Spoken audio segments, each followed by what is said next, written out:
The Kverneland DTX300 is a combination cultivator, so we're combining deep loosening with levelling and mixing, and then consolidation at the rear with a DD roller assembly at the rear of the machine. With the DTX300 is available as a 3-metre machine only, and we can have it in either auto reset or share block protected. This is an auto reset machine. So we have 6 working tines, deep loosening tines at the front, pro lift tines at the front of the machine. We then go to our levelling and mixing element, which sits in the middle of the machine, which comes straight from our QualiDisc range of cultivators, where we're running with the QualiDisc Farmer 520mm disc. And we then go to our consolidation element, which is our DD roller assembly that sits at the back of the machine. So the DTX has 3 working zones, so we'll start at the front of the machine. So we have our deep loosening zone that sits at the front, and say we have 6 auto reset leg assemblies in this machine.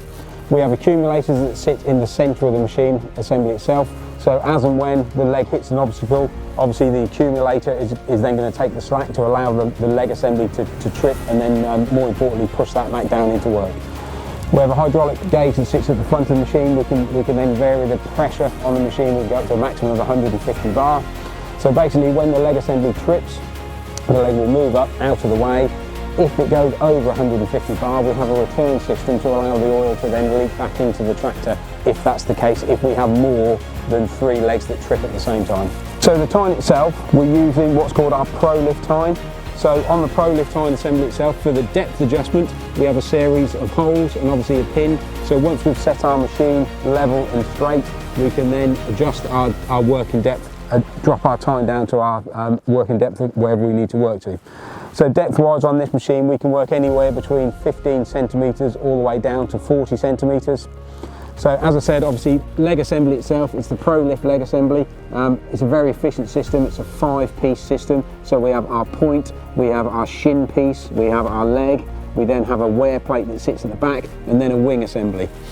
We have various different wing assemblies depending on the soil structure and what job we need to do, how much and how much compaction we then need to lift. And more importantly, on the actual wing assemblies themselves, the wing assemblies are slightly different shape, because what we don't want to do, we don't want to burst material from just behind the leg. We want to make sure that we get an equal lift all the way across the machine. Very important to make sure that we're moving all the soil right the way across the 3 metres of the machine. So therefore we then have our different wing assemblies to make sure that we can achieve this without having to adjust the depth of the machine, to make sure that we sit at the correct depth. So our levelling element that then sits in the middle of the machine, we've done our deep loosening and moving of the soil at the front with our Pro Lift leg assembly. We then come to our mixing and levelling element that sits in the middle. This comes straight from our QualiDisc Farmer range, so we're using our 520mm convex disc that sit in the middle of the machine. We then have 80mm spacing in between our rows. So there again, we've got a nice amount of distance in between our disc elements, so allow for deeper working and high amounts of trash to flow through the machine. Also, on our levelling element, we don't compromise on the working width by putting a smaller disc on the 2 outside. We have our full 520mm discs running on the outside of the machine as well, which to make sure that we maintain our true working width of 3 metres. If we find that we've got soil that's flowing outside of the actual width of the machine, rather than compromising with a smaller disc, we then have levelling plates that then sit on the outside. There again, these are adjustable, so we can carry as much or as little soil as we need to as it flows through. There again, it's on a pin arrangement, it's on a parallelogram system, so it's always going to sit parallel to the ground.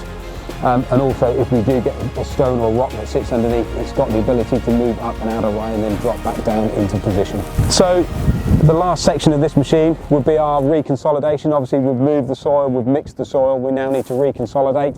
So on here we then have our what's called our DD roller, so it's a 600mm diameter roller that sits on the back. Depth control, there again, exactly the same systems we use on our other cultivators, where we have a hydraulic cylinder with a shim arrangement. So there again, we power the cylinder down, we slide our shims in and out, 5mm shim, so we get very accurate depth adjustment on the machine. Slide the shims in and out and then power that back up again. And so what this is doing, this is then controlling the depth of our actual disc assembly. Our times of depth control is done on the pin. and the disc assembly is then done via the packer adjustment.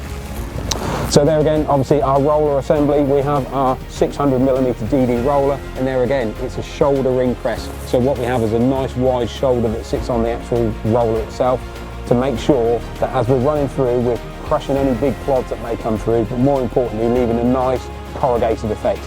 So there again, we've reconsolidated and we've consolidated through to what we call depth, which means wherever our tine is working, we're then reconsolidating that soil all the way through. We're not just firming the surface, we're consolidating all the way through to depth and to exactly where that tine has worked.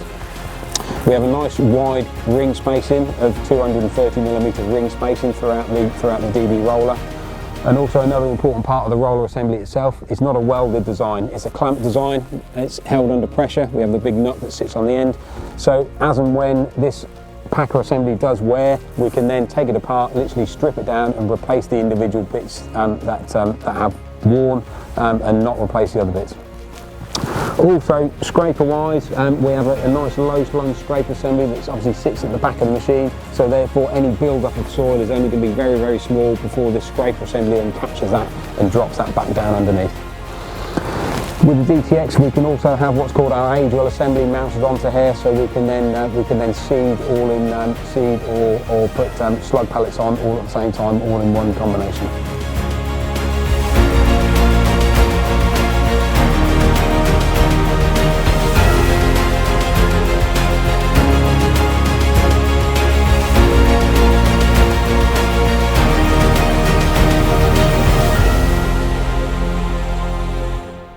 So once the DTX has been through, we just need to make sure that we're working at the correct depth, and to make sure that we've also moved the soil all the way across, right the way across the profile of the machine.